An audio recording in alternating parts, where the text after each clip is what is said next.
بعض اوقات ہمیں ایسا ضرور لگتا ہے کہ شاید ہماری دعائیں تہجد سے بھی پوری نہیں ہو رہی، اور ایسا بھی لگتا ہے کہ شاید سب کچھ وہیں کا وہیں رکا ہوا ہے، جیسا تہجد پڑھنے سے پہلے تھا۔ کیونکہ بعض دعائیں ایسی ہوتی ہیں جو اس لمحے میں مانگی اور دوسرے لمحے میں قبول ہو گئیں۔ بعض دعائیں ایسی ہوتی ہیں کہ آج مانگی اور کل مل گئیں، اور بعض ایسی ہوتی ہیں کہ ان کے لیے ہمیں مہینوں تک اور کبھی کبھی سالوں تک انتظار کرنا پڑتا ہے، لیکن اس انتظار کا مطلب ہرگز یہ نہیں ہوتا کہ وہ دعائیں قبول نہیں ہوں گی۔ بس ہر آزمائش کا وقت مقرر ہے، اس مقررہ وقت تک تمہیں بس صبر کرنا ہے، اور ایک بات زندگی میں ہمیشہ یاد رکھنی ہے کہ دعائیں ہمیشہ قبول ہوتی ہیں، ہمیشہ۔ اور تہجد کی دعائیں تو ہوتی ہی ایسی ہیں جن کے نصیب میں کن کے سوا کچھ نہیں ہوتا۔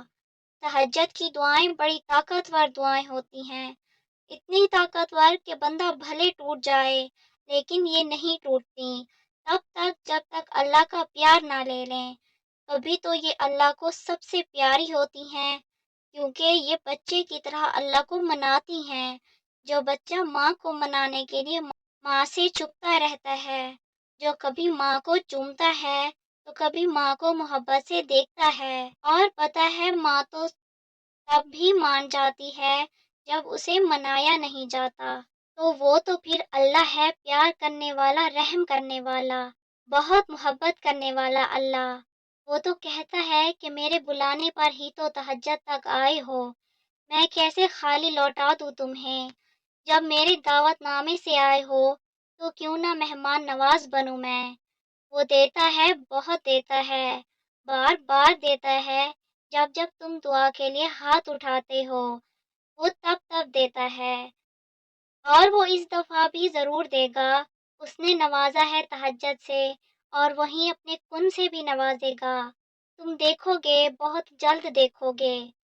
دعائیں تمہارے لیے کب کب اور کیسے کیسے وسیلہ بنتی ہیں، اگر تم یہ جان جاؤ تو اپنی کوئی بھی سانس دعا سے خالی نہ جانے دو۔ تہجد سے اللہ انسان کے دل میں سکون اتار دیتا ہے، ہر تکلیف ہوا میں کھو سی جاتی ہے۔